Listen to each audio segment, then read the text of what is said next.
Interesante, Gustavo Petro ha nombrado, acá hay una carta, yo la tenía a la mano también, donde es una carta, a ver, dice: afirmo y reitero que nadie puede estar por encima de la ley y que la justicia debe aplicarse de manera imparcial. Ustedes saben lo que está ocurriendo con Petro. El hijo del presidente colombiano ha dicho que ingresó dinero del narcotráfico a la campaña, dinero que este muchacho habría utilizado para comprar una serie de cosas, gastar, y que por lo tanto esto podría llevarlo a prisión. Y bueno, ha declarado esto. Pero vayamos nuevamente al documento, si me permiten, por favor, para terminar de leerlo, ¿no? Y dice: serán los jueces en sus diferentes competencias quienes definan jurídicamente lo que corresponda.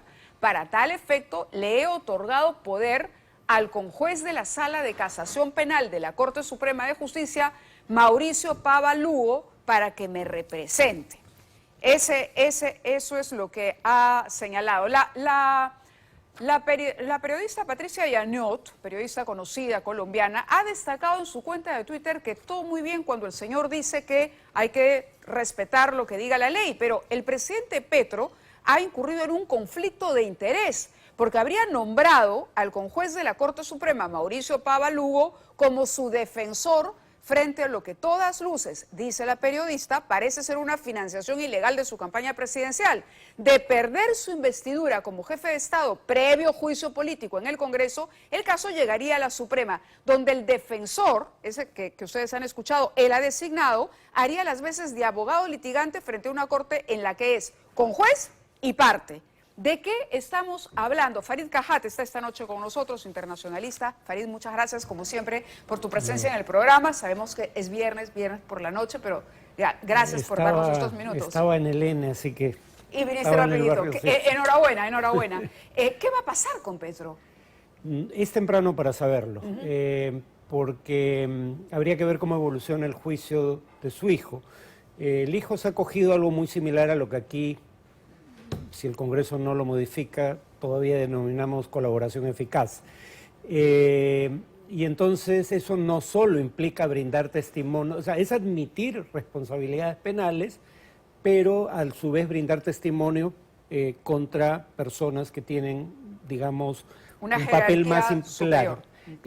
Pero no basta con el testimonio, hay que brindar pruebas. Esa es la parte que todavía está por determinarse. Los gastos, por ejemplo, que hizo Nicolás Petro, ¿no? Llevaba una vida de lujos. Acá hay una nota sobre lo que gastaba. De acuerdo a la Fiscalía de Colombia, el hijo del presidente ganaba solo 13 millones de pesos. Estamos hablando de $3.200 al mes. Dice: sin embargo, se halló que realizó desembolsos como si tuviera ingresos de $50.000 al mes.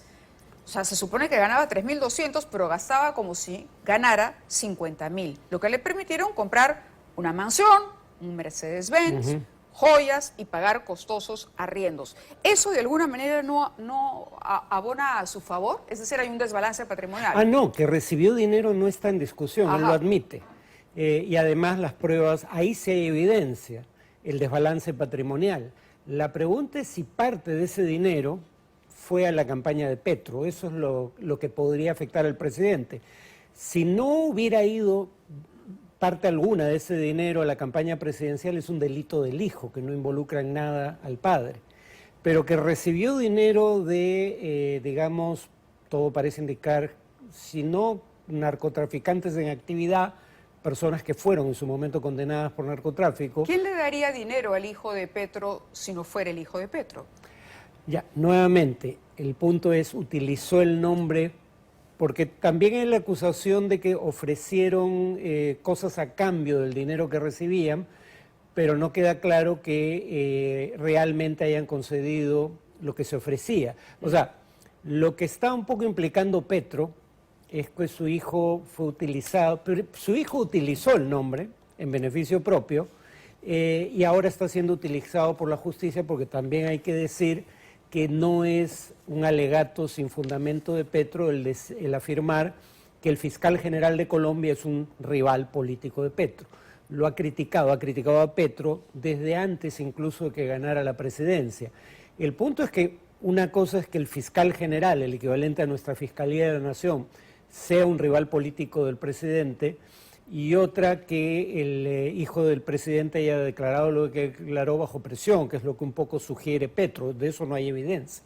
De acuerdo. Claro, la figura nos recuerda mucho a los casos que ha investigado aquí el equipo especial Lavallato, ¿no? Ingresos a la campaña, ¿no? Se utiliza parte del dinero, pero hay una parte de esos ingresos que se supone deben ser destinados a la campaña que se utilizan en gastos personales de los candidatos Exacto. o sus familiares, ¿no? Ahí hay un símil, digamos, en esta situación.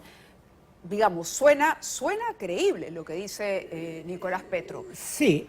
Pero ¿de qué dependería que se complique o no la situación del presidente? ¿Va a haber un juicio político? ¿Lo va a ganar o lo va a perder el juicio político? No es obvio que lo vaya a haber, pero en todo caso se ha iniciado una investigación en la Comisión de Investigación y Acusaciones de la Cámara de Diputados que podría derivar en un juicio político, pero primero habría que votar en la Cámara de Diputados para ver si se realiza el juicio. Luego, si no me equivoco, en Colombia funciona como en Estados Unidos. La Cámara de Diputados hace labores de fiscalía y el Senado es el juez que determina la suerte del presidente. ¿Y la correlación de fuerzas cómo va?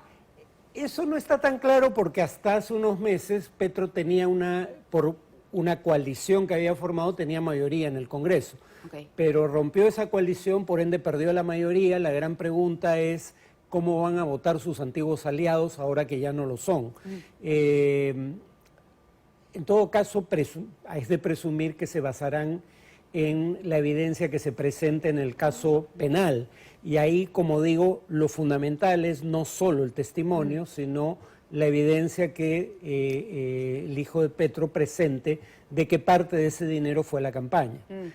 Incluso si parte del dinero hubiera ido a la campaña, muy probablemente Petro haga el mismo alegato que, porque esto ya pasó en Colombia, hizo en los 90 el entonces presidente Samper, de que él no tenía conocimiento de qué dinero de origen ilícito hubiese había ingresado sido a la campaña. Sí. Más del 64% de los colombianos desaprueba a Petro. Ha tenido un desgaste, creo que no ha terminado o todavía no cumple un año en el gobierno, está a punto de hacerlo, a punto de hacerlo, pero más del 64% de los colombianos no lo aprueba. La oposición está convocando marchas para pedir su destitución.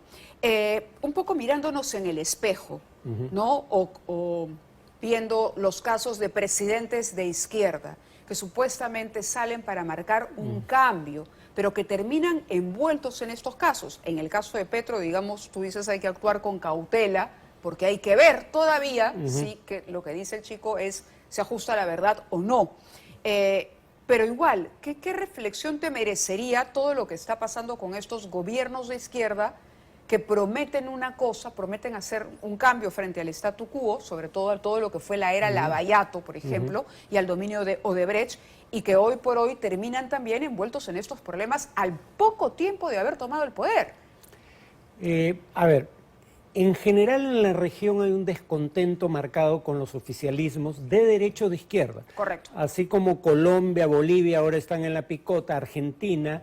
También lo están los gobiernos conservadores, gobiernos de izquierda en el primer caso, también lo están los gobiernos conservadores de Ecuador e incluso Uruguay, un país que no solía ser considerado un caso crítico en la región, aunque lo de Uruguay igual no está a niveles como los de los otros casos que he mencionado. En las últimas 16 elecciones presidenciales, salvo en Paraguay, donde hay un partido hegemónico, el Partido Colorado, en las otras 15 perdió el oficialismo, sea de derecha o de izquierda. El tema con la izquierda es obvio, y es que en el caso de Colombia, como la izquierda nunca había gobernado, la izquierda era el partido que desde la oposición siempre podía denunciar estentóreamente los casos de corrupción que se presentaban en el gobierno. Acá la paradoja es que cuando Petro era opositor, criticaba el presunto abuso de poder y delitos que habrían cometido en su momento los hijos de Uribe, presidente en ese momento de Colombia. A eso me refiero, son figuras que de pronto surgen, ¿no? Tanto Petro como Castillo, ¿no? Y que llegan después de años de una lucha que asumen como la del pueblo, digamos, en contra de las grandes élites, pero que a la hora que llegan al poder empiezan a aparecer estos cuestionamientos que nos hablan que no son sino también parte de ese statu quo al que criticaron. El punto clave es que haya división de poderes y que por ende haya contrapesos al poder del presidente.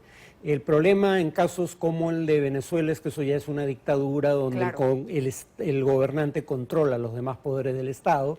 En Colombia el Poder Judicial es independiente, es genuinamente independiente, la Corte Suprema, quiero decir, fundamentalmente, y si acaso, como dije, el fiscal general es opositor, entonces Petro no va a tener un trato benévolo, complaciente de parte de la Administración de Justicia. Sí.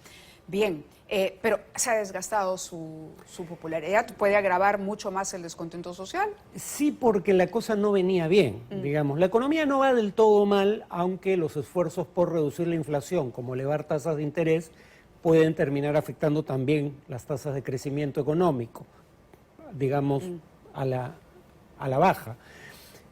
Además, el Congreso había rechazado 3 de sus proyectos emblemáticos de reformas en materia de pensiones, salud, y la tercera era educación, no era educación, pero en fin. Y había perdido la mayoría parlamentaria, su aprobación antes de estas denuncias ya estaba en 32-33%, más de 20 puntos por debajo de su aprobación inicial, y esta no es la primera acusación de financiamiento ilegal de campañas. Lo que pasa es que la primera acusación fue de su propio embajador en Venezuela, pero no hizo la acusación ante un juez, sino en una conversación privada que trascendió a la prensa. Aquí sí es una declaración formal en un proceso judicial, es mucho más grave. De acuerdo. Francia Elena Márquez Mina, ya hay algunos que se fijan mucho más en ella. El rol de los vicepresidentes se ha convertido de un tiempo a esta parte en un rol importante. Es decir, los reflectores antes solo se concentraban en quien iba como candidato a la presidencia, pero hoy por hoy, no decimos que vaya a ocurrir lo mismo en Colombia, pero podría, tampoco es una posibilidad negada, que el presidente Petro deba abandonar el gobierno. Por lo tanto, a quien estamos viendo en pantalla, la vicepresidenta de la República, asumiría la presidencia en Colombia. Sí, pero ahora habría que decir, a diferencia del caso peruano, en donde Dina Boluarte y el propio Castillo no eran militantes de Perú Libre hasta poco antes de ser candidatos, y donde Dina Boluarte no tenía tampoco una trayectoria política, aquí sí hay una trayectoria de larga data con base en la cual juzgarla, por lo cual yo diría que lo que vamos a tener en Colombia, en la eventualidad de que el juicio político procede y se destituya a Petro, no va a ser una Dina Boluarte. No, va a ser una persona una presidenta de izquierda. Ahora, Petro no está acusado ni ha sido acusado jamás de enriquecimiento ilícito o cosa parecida. Tampoco está claro de lo que declara el hijo, que él supiera, en la eventualidad de que el dinero hubiera entrado a la campaña, que él supiera ese hecho, ¿no? Pero en todo caso, si eso se comprueba y él es destituido, seguiría habiendo una presidenta de izquierda en Colombia. No vamos a tener el fenómeno Boluarte reproducido en otro país. Muy bien. Farid, muchísimas gracias por estar con nosotros esta noche. Gracias.